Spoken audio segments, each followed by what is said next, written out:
What's going on, everybody? Welcome back, Dudes Who Bet Daily. May 20th, 1 month from my 40th birthday, 2023. Also less important Preakness Day as well. So we got a big race over there at Pimlico, and we had a little bit of a scare this morning, Aaron. Just a little bit of a scare. Find out decided to get a little rowdy yesterday, bumps his head in his stall.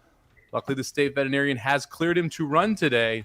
Does it affect how you think about Mage or what you think about Mage? No, it doesn't. You know, I immediately, when I heard that, I thought back to a horse that my buddy Kelly had one time that did the same thing. He was real tall and he bumped his nose on the top of the stall, and he wasn't any big deal. I just stitched him up a couple of times and it was no big deal. I actually texted Kelly when I heard about it, and he said, look, as long as, they don't take any pain blockers while they do the stitches, they're fine. He can totally go. He goes, now it's the Preakness. If it's like a bad gash, it's going to look bad on TV.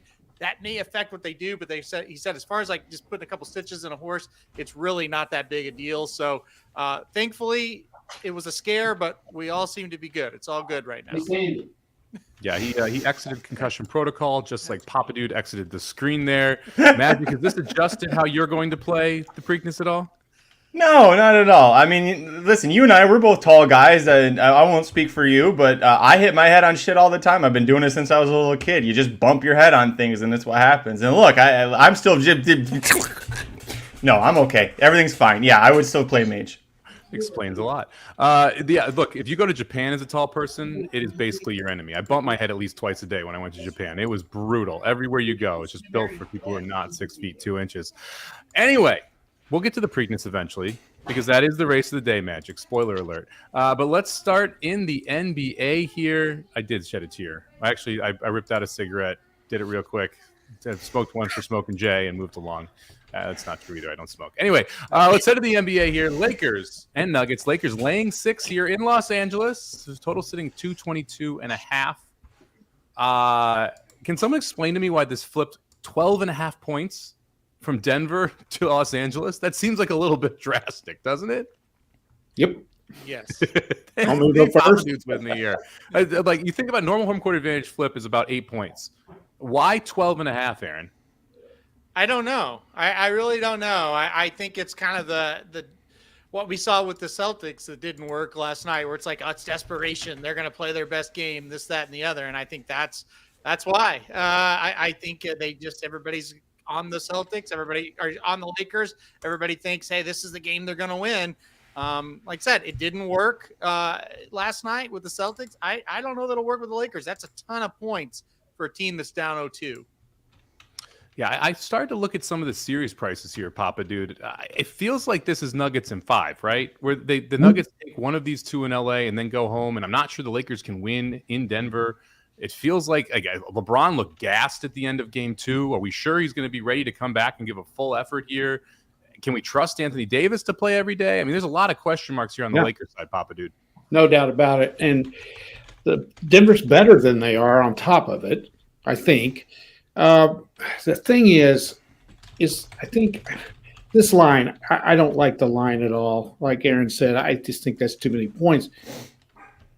The key is Murray going to shoot the ball like he did in Denver? Will he do that again? Because I think the Lakers would have won game 2 if he hadn't went off. But he did, and he's capable of doing it again, but will he do it in L.A.? That's the whole thing. Can Denver win on the road? That's a big key here. But I'm all with you, Mike. They look tired to me. The Lakers do. They really do. I don't know if they've got enough to win. Maybe they can get this one. I'm not sure they can come back and win a game 4. That's the deal. I can see them maybe winning 1, and it's got to be tonight. So I would not bet the Lakers at -6. I just can't do it. They may win. Do what? Right now it's plus 105 that the Nuggets go back to Denver up 3-1, plus 190 that they win the series in 5 games. Yeah. I think I would take that plus 190. I really do. I think that's a really good bet at this point. You need them split here and then win there. Magic, what are your thoughts here? Lakers, Nuggets, 6 points, total sitting at 222.5. I'm with Rob. I think you found the under on this one. I think maybe a reason why you're seeing the Lakers, the point spread still is crazy to me. They're undefeated at home in the postseason right now. They're 6-0. They haven't played the Nuggets at home. That stat is a stat I just chuck right out. Jokic has got third all time now in terms of triple doubles in the postseason. LeBron's ahead of him, but that's the old LeBron. That's like now we've got actual old LeBron, and it's just no. I think this is a sweep. I think you bust out the brooms on this one. Ooh, boy, busting out. Okay. You can get under 5.5 games at plus 140, which means 4 or 5 for the Nuggets would cash there as well if you're interested in that one. Papa, dude, your best bets from this game. I want to talk about it real quick, so go over it because I have another prop for you I think it's a little interesting. So what do you got here? I just think he's going to go over 28.5. I think he's going to go off tonight. I really do. I think he's going to play the best game he's played yet. I really like him. He's very consistent. I just think he's going to play well. I think he's going to be the main focus for the Nuggets. And that just stood out to me that he's going to go over 28.5. If he doesn't, the Lakers are going to win. I will say that. So I think he's going to go over, and they may still lose, but I still think he's going to score 35 tonight. That's what I'm going with. So they have a market with the total points leader in the game. Jamal Murray is even. Nikola Jokic is plus 130. Anthony Davis 5.5 to 1, and LeBron James 12 to 1. So you can get him plus 130 to lead the game in scoring, which I thought was interesting here because he goes over that 28.5. He's got a very good shot at doing that. Yeah, I think I would take that too. Wouldn't you? I mean, he would be the pick for me at plus one money over Murray at even. Yeah, definitely. Yeah. All right, let's jump over to the NHL. We've got the Panthers and the Hurricanes. Hurricanes minus 155. Total sitting here at 5.5. We didn't fight over the Panthers today, Aaron.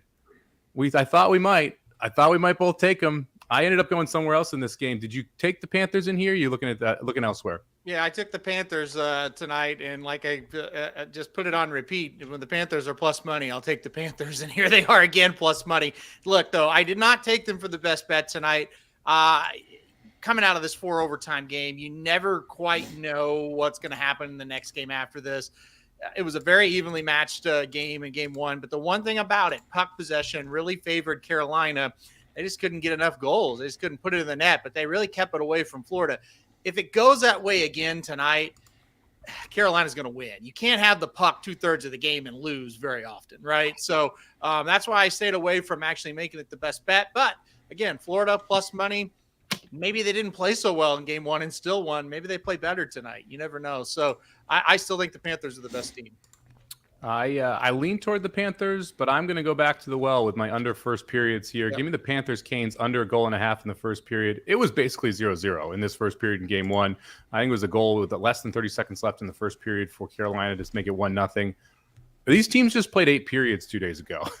They're kind of tired. Like that is not going to promote an over here. That's going to promote unders.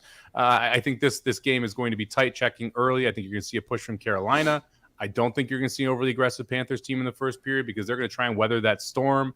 I think that all leans toward playing the under here. So give me under 1.5 goals here in the first period with the Panthers and Canes. I'm going to be on the under this whole series. If it gets to 6 again, I don't know if you guys realize this. It ticked up to 6 in game 1. So I got under 6 minus 115. If it gets to 6 again, that's an automatic under bet for me. Well, Aaron, I know you were kind of on the unders here as well. Yeah, listen, the whole key to your bet and to any under bet is if the Hurricanes have the puck, right? I mean, if Florida has the puck, even like if it's just 50-50, if they're going over. But if the Canes are able to keep possession of the puck, this is the type of games you're going to get. Magic, who do you like here? Canes, Panthers. Panthers. Also, if you like the Panthers, bet still on the Panthers. If you like the Panthers, play them now. If you like the Hurricanes, maybe wait and see what the starting lineups are because Rod Brindamore hinted that Frederik Andersen may not start this game because of playing 8 periods, and he said he's really tired. And it's funny. You've got 33-year-old Fred Andersen. He's like, listen, he's old. He's tired. There's a lot of games. We're thinking about going to 34-year-old Antti Raanta for the second to play this game. So if you like Carolina, I would say wait until you see what the starting lineup is because I think if Raanta's announced as the starting lineup, you're going to see a huge odds swing on that one. So just put pause on that. I love your underplay, though, so much. I love that play. Me too. Papa Dude? Yeah, I would take your under too. I wondered I hadn't looked, and I'm glad Magic saw that. I wondered if one of those goalies wouldn't play tonight. I could kind of see that maybe happening. And that's the only negative I can see with betting the under in any way in this game is if the goalies are just exhausted. And they could be and maybe let in some softer goals. I don't think that will be the case. I think the players that actually skated, it makes sense they will be the tireder of the position player. So I love the under too. I like the under in the game itself. I don't know that this is going to go more than 3-2. I really don't. Sometimes you can go with as far as doing best bets, sometimes you can go with the team too much, and that's the way I look at the Florida tonight. We've bet them a lot on best bets and they've come through. This might be one where I think you just skip it. You just skip this one. I'm not sure on this one because we don't know how these teams are going to come out of this. 8 periods, that's almost 3 games. Well, it was 7 periods, wasn't it? Yeah, 7. But that's 2 games plus another period, and now you got to come back and do it again. And those teams gave everything they had. So this is one I think we stay away when we do the unders. That's what I think on this one. Yeah, if I was going to lay like Carolina minus 155, you can get Carolina minus 140 in the first period. And then if the push ties it, gets you your money back. I would almost rather play that than the minus 155 with the game because I would expect Carolina's going to come out with their hat on fire here. I would think how that previous game ended. The fact this is their last chance to win one at home before they go to Florida. Aaron, what do you looks like you want to say something there? Yeah, the one thing I'll say about that bet, and I don't think it's awful, but Carolina looked like the more tired team at the end of that game. And I'm not talking when they lost. Of course, they looked tired when they lost, but the fourth overtime, it's odd to say this, but the fourth overtime, Florida looked like the team with more energy. So, and then you're hearing the coach say this of Carolina, that is a little worrisome. Yeah. Maybe it took more out of them than Florida. But overall, the point everybody's making, I think, is valid. When you see something odd like what happened in that game, you just don't know what's going to happen the next time. Do you think, Aaron, they look like that too because they pushed the most? And that very well could be they dominated most of the game, and then they finally kind of fizzled. And they just couldn't get that puck in the net, and they just couldn't keep up that intensity. That's very fair. Yeah. Florida also coming off a short 5-game series against Toronto where they did not seem to have to work that hard as well. So they had a rest edge coming into the series as well. All right, let's go to the race of the day. Magic's favorite race in the world, the Preakness Stakes. We've got a field of 7 heading postward, headlined by your Kentucky Derby champion, Mage. 6 new shooters take him on. Most interesting now, I guess, is National Treasures on the rail for Bob Baffert and John Velasquez. 7 blazing 7s coming in for Chad Brown, Irad Ortiz. Most likely going to be your third pick, Magic. Who you got? I didn't have time to make a sign, but if I did, it would say, if Mage loses, we riot. That's all I got to say. By the way, the odds on Mage, according to how the early betting went yesterday, if he's even money or higher, man, I'm actually going to play him to win. I thought for sure I was going to have to sit on my hands this race, especially with First Mission being out. Yeah, it's interesting that we're seeing the Rich Strike effect. I mean, Chase the Chaos was sub 10-1. Let me say that again. Chase the Chaos was sub 10-1 with 2.4 million in the pool. That is about a tenth of the total Preakness win pool that we're expecting to see. If that is how this thing plays out, I mean, just Brinks truck on Mage. If you're giving me 2-1 here, that's just ridiculous. I doubt that is where it stands. I would expect 4-5. I would, but if for some reason this wild trend continues to occur, that would be a really interesting one to look at, right, Aaron? I don't understand it. When First Mission scratched, I thought, oh, we're 2-5 on Mage, and if anything, he's floated up even from if First Mission was in the race. I didn't think he would be this price. This is a weird situation going on. We're monitoring it very closely. I just have to think he's going to get pounded late or at least 20 minutes before post or whatever. I just can't imagine him walking in the gate at like even money 6-5. I would just be shocked. If he does, win or lose, that's value on him because he really shouldn't be that price against this field. Even if you said, let's draw a line through the Kentucky Derby, pretend that never happened, and he comes out of the Florida Derby and faces this field in whatever race it might be, gosh, guys, you would look at him and go, well, he's a 6-5 type for sure. Without that Kentucky Derby data point. So really interesting how the betting's going. I hope it stays like it's going to, or like it is right now, but I just can't imagine a world where he's even money in this race. Yeah, Chris brings up a great point here. Interesting, because Mage in the win pool will be significantly higher odds than the pick 5 pool because of who bets pick 5s. Yeah, It's not those $5, $10, $15, $20 recreational bettors. It's more people like us who are doing this every day or do this every weekend. The win pool versus the pick 5 pool, one of the few times you're going to see that drastic of a gap if we do see him go off anywhere around 6 to 5, because he will be somewhere in that 2 to 5, 3 to 5 range, I believe, in the pick 5 pool. All right, time for some picks. Aaron, how you playing the Preakness today? Mage, give me Mage. If he stays at the price he is, if he stays at 4 to 5 or better, I'll play Mage to win and keep it pretty simple. In the event he gets pounded, I'm gonna try to just play him on a try with Red Route 1 and with National Treasure. I think those are the likely two. I think if you're going to play exotics with Mage on top, you kind of have to hope you get lucky and Red Route 1 spices it up and gets second, or somebody, and the National Treasure gets third or something like that. Because, even a Mage, National Treasure, and X horse for a try, it's not going to be great, but that's how you got to play it. If you like Mage, you can't really do much other than what I just kind of laid out there. Yeah, I'm sitting with a 31-1 win ticket on Mage in my pocket because of this double that we got yesterday to start out with tax. So that makes my life a lot easier from a win perspective. I like Mage on top. I'm going to play exactas 3-1. I'm going to play tries 3-1-6. I'm going to play try 3-1-5 with a little less. I'm going to play a try 3 with 5-6 with 5-6 in case National Treasure runs out. I think Perform and Red Route 1 are the other two horses that can hit the board here. I think Perform is the interesting one at the price of 12-1. Really interested that Shug put this horse here. Ton of trip trouble last time out. There is some upside for this one. I think that's the price that can spice it up. I'm also going to play a pretty decent 3 with 1 with 5-6 with 5-6 superfecta as well. Try and nail those first two spots and flip the third and fourth ones. Magic, what are you doing in the Preakness? I think I'd go 3 over 5-6 over 5-6-1 for a trifecta. I'd still think that National Treasure is a pig, and he might be a slightly better looking pig with First Mission scratching out of this, but no, I'm not playing him anywhere on top. Papa dude. The Mage sweep. Okay, I got to get over this pig thing. Anyway, I do want to mention something real quick because we got a minute. When you mentioned taxed, Mike, it reminded me of something.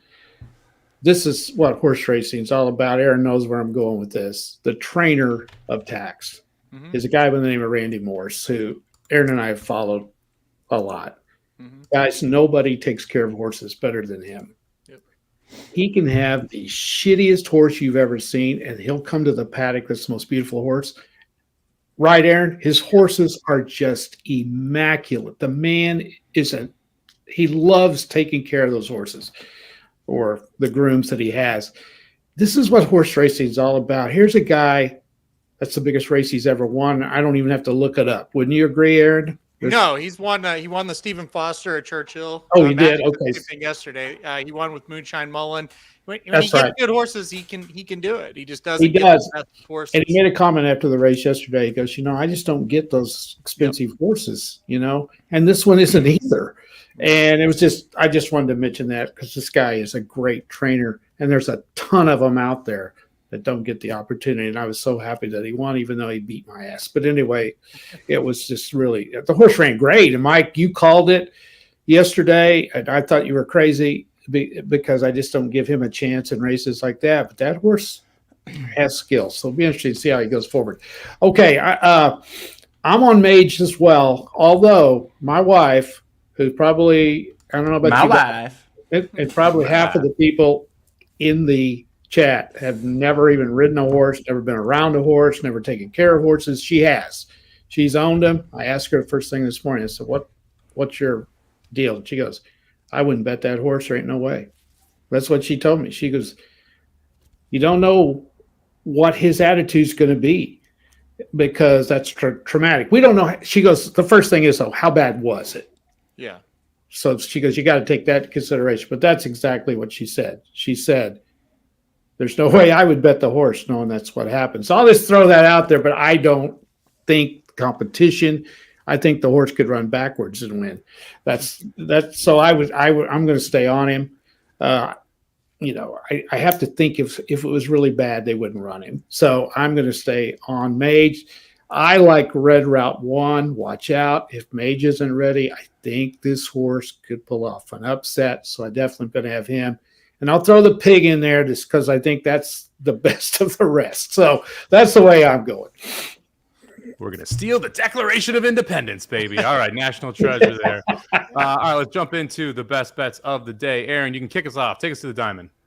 Yeah, I'm going with the D-backs. I think they're going to bounce back from a really poor effort last night. They just did not show up against the Pirates whatsoever. I think they come back and play really well tonight. I think plus 130 is a really good number on them. Pirates aren't great. Of course, D-backs aren't that great either, but I think it's an evenly matched game today. I think they bounce back, and I'll take the team at plus money since the game's pretty evenly matched, in my opinion. I like it. We are heading into the stretch here, and we need Bennington to get third, right? Yeah, get this 6 up for third. Come on. 4-3-6. Come on, get by the 2. He should get by the 2. Yeah, he's got it. Come on, baby. Come on, baby. He's not by yet. Now he's by him. All right, there we go. Good start for the betting Bible. Aaron and Jared both hammered the 4-3-6 try. Somebody had it for $500 in the Preakness tournament too. Let's go. Gonna be a fun day here from Pimlico. It's always fun when you get to celebrate a 2-5 getting home because you actually make some money off it. All right, next best bet of the day here. Mike's gonna take the try in race 4 at Pimlico. 4-3-6. All right, here we go. Got a winner. Now, let's do it. I took the under first period Canes and Panthers. We talked about this one quite a bit. I don't think there's a ton of goals in this entire series. Papa Dude, you want to quickly go over Jokic? No, I think I covered it enough. All right, there you go. Papa Dude on Jokic. You can also get him plus 130 for most points scored in the game. I think that one's interesting as well. Magic, tell us about your shitty golf bet. Y'all called it shitty yesterday. I think I had the best cash yesterday. In fact, I know I had the best cash yesterday. Listen, we're going to go back to the PGA Championship. John Rahm is the current leader of the Masters tournament. He is he did not have a good first day. He shot very terribly, shot 76. The guy that in this matchup, Hatton, shot 77. Second day, Rahm rebounded, shot 68 to miss the cut. He's back in here. He traditionally does better when he gets once he makes the cut. Gets going. Last time out in the Mexico Open, he shot 135 in the first 2 rounds, came back and did a 128 in the last 2 rounds, ended up finishing second in that tournament. Hatton, by the way, he usually does the opposite. He'll usually do okay the first couple of days and then kind of struggle to get going. Last time he was against a big field like this in the Masters tournament, he shot 144 the first 2 days, really struggled that third day, ended up kind of rebounding a little bit late to get 34th, but he is not a day 3, day 4 golfer. John Rahm is a veteran. He's experienced, and you know that he's going to keep going, trying to get back up. He probably doesn't have a shot at winning this. My boy Scotty Scheffler looked pretty damn good yesterday, but I do think that John Rahm over Hatton is a pretty solid bet here. This has been a fun tournament to watch. I don't know if anyone else has been watching it.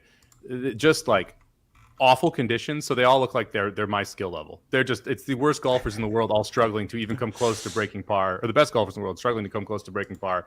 One of my funnest, that's one of my best watches when you can just see how frustrated they are, because it's like me before I have 5 beers on a golf course. All right, Magic, all kidding aside, I love you, man. That was a good bet yesterday. I love that little parlay hit.